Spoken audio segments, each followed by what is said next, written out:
Jesenné počasie značne ovplyvňuje náladu človeka. Poradíme vám, ako bojovať proti melancholii a depresii v týchto studených a sichravých dňoch. Prídem domov, sadnem si do kresielka, pustím si telečku a to je všetko.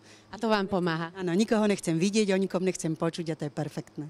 Ja idem na prechádzku so psom. Čo by som poradil, neviem, dobre sa vyspať asi. Vplyvom počasia na výskyt ochorení sa zaoberal už Hippokrates. Odborníci tvrdia, že môže ísť o syndrom jesennej depresie. Súvisí s poklesom intenzity slnečného žiarenia a tým s poklesom hladiny endorfínov, ktoré sú hormóny šťastia.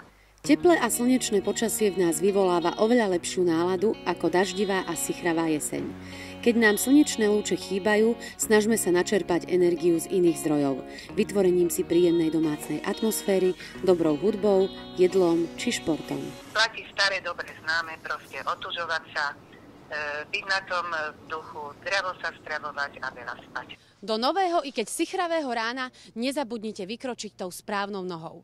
Pre redaktorskú školu Inka Galbáčová.